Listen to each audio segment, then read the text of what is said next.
देखिए आज है मंडे, यानी इस वीक का पहला ट्रेडिंग सेशन है और इस ट्रेडिंग सेशन की जो शुरुआत रहने वाली है मुझे लगता है कि पॉजिटिव रहने वाली है। इसके पीछे के कुछ रीजन है, कुछ संकेत है, उसको लेकर हम यहाँ पर डिस्कस करेंगे, बात करने वाले हैं, ठीक है। उसके बाद जो एक हमारे पास सवाल आया है वो ये आया है कि भाई अगले 4 इयर्स, 5 इयर्स, 6 इयर्स के लिए हमें निवेश करना है किसी सेक्टरल फंड के अंदर, तो किन सेक्टर के ऊपर हमें निवेश करना चाहिए, किन सेक्टरल फंड को फोकस में रखना चाहिए, इसके ऊपर भी हम जरूर ही बात करेंगे। उसके अलावा कुछ स्ट्रैटेजी वगैरह को डिस्कस करेंगे। तो ओवरऑल वीडियो बहुत इन्फॉर्मेटिव होने वाली है। बस एक लाइक कर दीजिए, शेयर कर दीजिए। चैनल को अगर अभी तक आपने सब्सक्राइब नहीं किया तो चैनल को भी जरूर सब्सक्राइब कर लें, क्योंकि आपको पता है कि इस तरह के इंटरेस्टिंग कंटेंट मैं आपके लिए लेकर आता रहता हूं। देखिए सबसे पहले अगर यूएस की मार्केट की बात करें तो S&P 500 के अंदर वहां पर गिरावट है, कुछ दबाव सा नजर आ रहा है। उसके बाद डाउ की अगर मैं बात करूं तो 300 पॉइंट की गिरावट वहां पर नजर आ रही है। उसके अलावा अगर यूरोप की मार्केट की बात करें, यानी यूएस की मार्केट में बहुत अच्छा कुछ अभी तक देखने को नहीं मिला है, ठीक है, कुछ खास नहीं है भाई। उसके बाद यूरोप की मार्केट में देखें तो वहां भी कुछ दबाव है। यूएस की मार्केट से ज्यादा दबाव आपको यूरोप के मार्केट में देखने को मिल रहा है। तो ग्लोबल संकेत तो यही कह रहा है कि भाई मार्केट के अंदर कुछ दबाव दबाव सा लग रहा है।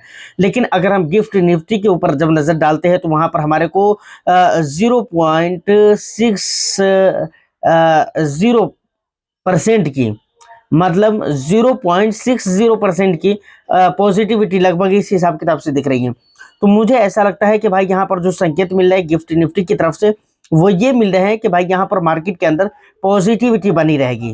ठीक है, कुछ खास पॉजिटिविटी यहाँ पर परसेंटेज वाइज आपको देखने को ना मिले, लेकिन तेजी बनी रहेगी ऐसा लग रहा है गिफ्ट निफ्टी की वजह से मैं कह रहा हूँ। दूसरी बात यह है कि भाई यूरोप की मार्केट हो या फिर यूएस की मार्केट हो, वहां पर ऐसा नहीं कि गिरावट हो रखी है या बहुत बुरा सत्यानाश पीट कर रखा हुआ है, बहुत खराब सिचुएशन होकर रखा हुआ है। मिले जुले संकेत वहां पर भी मिल रहे हैं और मिले जुले संकेत भारतीय बाजार के लिए भी मिल रहा है। मैं इसलिए आपको कह रहा हूँ कि यहाँ पर इसी हिसाब किताब के सीन आपको देखने को मिलेंगे। अभी देखिए जब मैं ये वीडियो शूट कर रहा हूँ इस टाइम पे मार्केट ओपन नहीं है, प्लस मुझे थोड़ा निकलना है बाहर कुछ काम की वजह से, तो इसलिए मैं जल्दी में सुबह सुबह के टाइम पे मैं इस वीडियो को शूट कर रहा हूँ, ठीक है। तो मार्केट ओपन होने के बाद देखिए कैसा रहता है माहौल, वो देखने वाली बात होगी और उसका देखना ज्यादा इंपॉर्टेंट होगा। ऐसा नहीं कि मैं जो आपको कह रहा हूँ एग्जैक्ट वही होने ही वाला है मार्केट के अंदर, ठीक है ना। इसके अलावा ये सारी बातें हो गई। अब अगर हम दूसरी बात करें कि भाई यहाँ पर अगर 4 से 5-6 सालों के लिए अगर आपको किसी सेक्टरल फंड के अंदर निवेश करना है तो किस तरह के सेक्टर, यानी इस सेक्टर को अगर आप देखना चाहते हैं और आप ये जानना चाहते हैं कि भाई आने वाला समय में कौन सा ऐसा सेक्टर है जहां पर तेजी देखने को मिल सकती है नेक्स्ट 4-5-6 ईयर्स के अंदर, तो यहाँ पर कुछ सेक्टर्स है हमारी लिस्ट में जिसे मैं आपको बताना चाहूंगा।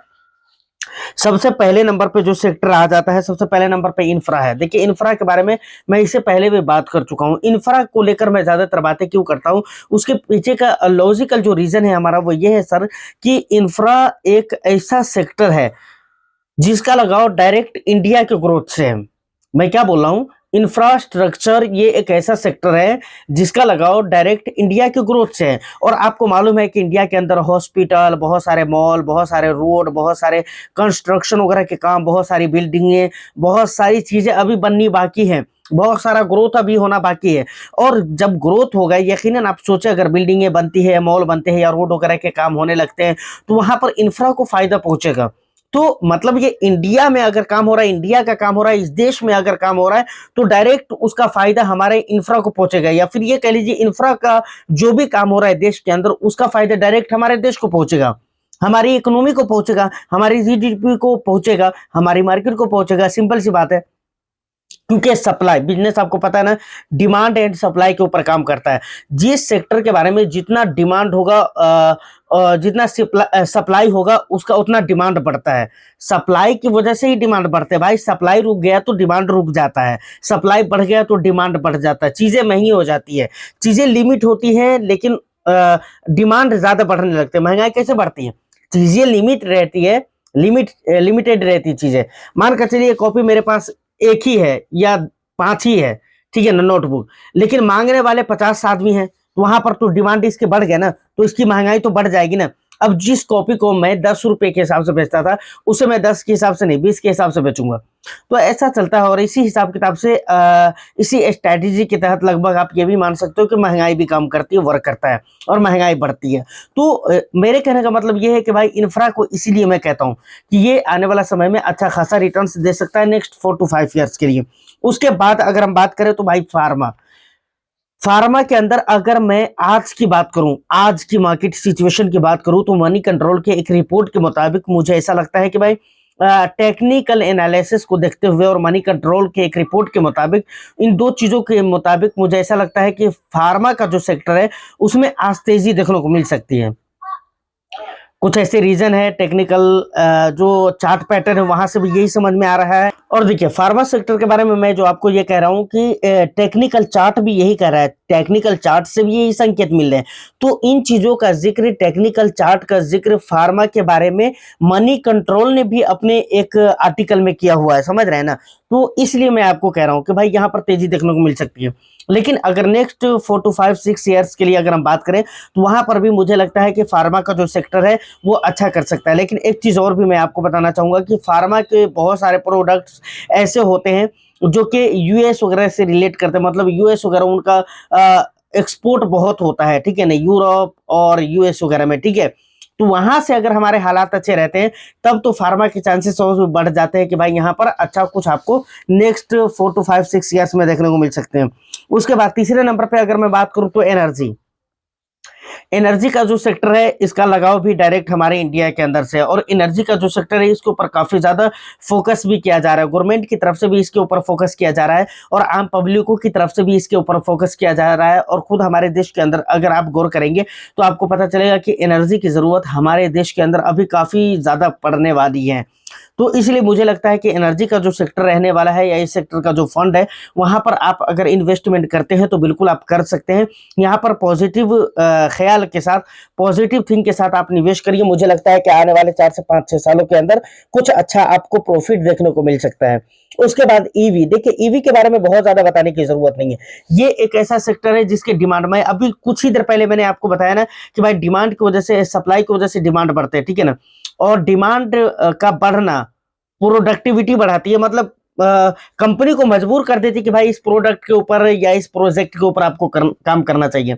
मान कर चलिए ये ऑप्टिकल है, अगर इसका मांग बहुत ज्यादा बढ़ गया पब्लिक के बीच में तो कंपनी मजबूर हो जाएगी कि भाई इसकी डिमांड ज्यादा है, इन चीजों को मुझे ज्यादा से ज्यादा बनाना है, ज्यादा से ज्यादा मार्केट के अंदर उतारने की कोशिश करना है। क्योंकि इससे दो फायदा है, कंपनी को अपना फायदा तो है ही है और अपना फायदा तो कोई भी चाहता है भाई, तो कंपनी तो इसको निकालना चाहेगी ज्यादा से ज्यादा। और दूसरी बात कि लोगों की जरूरत भी तो पूरी हो रही है, तो लोग भी एक तरफ खुश, कंपनी भी खुश, पूरी दुनिया खुश। तो इसी हिसाब से आप ईवी को भी लेकर चल सकते हैं, यानी इलेक्ट्रिक व्हीकल। इलेक्ट्रिक व्हीकल का जो डिमांड है वो अभी हाल फिलहाल में इंडिया के अंदर बढ़ते हुए जा रहा है। और आप देख सकते हैं कि कई सारे ऐसे कार हैं, कार एजेंसियां हैं जिन्होंने इस तरह की कार निकालने की कोशिश कर रहे हैं और निकाल भी चुके कई सारी कंपनियों ने, और लोग धड़ल्ले से उसको शौक से खरीद भी रहे हैं भाई। तो ये तमाम तर बातें हो गई। अब देखिए एक लास्ट बात जो कि आपको मैं बताना जरूरी समझता हूँ वो ये कि यहाँ पर जो सेक्टरल फंड की जो मैं बात कर रहा हूँ या थीमेटिक फंड की जो हम बात कर रहे हैं, तो वहां पर आपको पता होगा, अगर नहीं होगा तो मैं बता देता हूं फिर से कि भाई यहां पर जो इन्वेस्टमेंट के तरीके होते हैं वो ये होते हैं कि आपको 4 से 5 साल, कम से कम 4 से 5 साल का समय आपको लेकर आना ही चाहिए, ठीक है ना। और दूसरी बात यह है कि इसमें अगर आपका पैसा 1 लाख रुपये, आपका कैपिटल 1 लाख रुपये है, तो आप सिर्फ 10% ही निवेश करें, यानी 10,000 रुपये ही निवेश करें। 1 लाख का 10% 10,000 रुपये होते हैं, 2 लाख का 10% या 15% के हिसाब से तो 15,000 रुपये होते हैं 1 लाख के। तो इस हिसाब किताब से 10 से 15%, मुझे लगता है कि 15% भी ज्यादा हो जाएगा। सिर्फ आप 10% अपने कैपिटल का, सिर्फ 10% ही आप थीमेटिक फंड के अंदर डालें, सेक्टरल फंड के अंदर डालें। उसके अलावा जो भी आपके कैपिटल बचते हैं उनको आप डाइवर्सिफाइड फंड के अंदर डालें।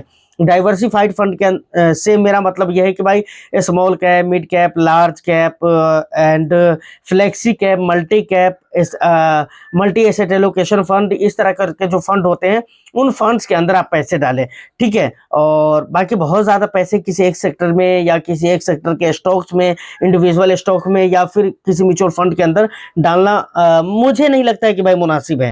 इसमें होगा ये कि भाई आपके जब रिटर्न्स बनेंगे तो रिटर्न्स अच्छे बनेंगे, लेकिन जब मार्केट का बुरा सिचुएशन या बुरा वक्त शुरू होगा तो वहां पर टेंशन आपको कम लेना पड़ेगा। इसीलिए मैं आपको ये चीज बोल रहा हूँ।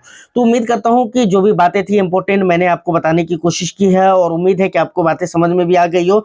लेकिन फिर भी कुछ भी डाउट रहता है तो आप मुझे कमेंट करके बता सकते हैं। आप अपना वैल्यूएबल फीडबैक भी जरूर ही दीजिए, और जो भी आपका सवाल वगैरह हो तो आप मुझे बता सकते हैं डीएम करके इंस्टाग्राम पे, या नहीं तो कमेंट के जरिए, मैं उसे जरूर ही रीड करूंगा। मैं फिर मिलता हूं किसी नेक्स्ट एंड इंटरेस्टिंग वीडियो के साथ। जब तक के लिए आप चैनल को सब्सक्राइब कर ले, वीडियो को लाइक करके शेयर कर दीजिए।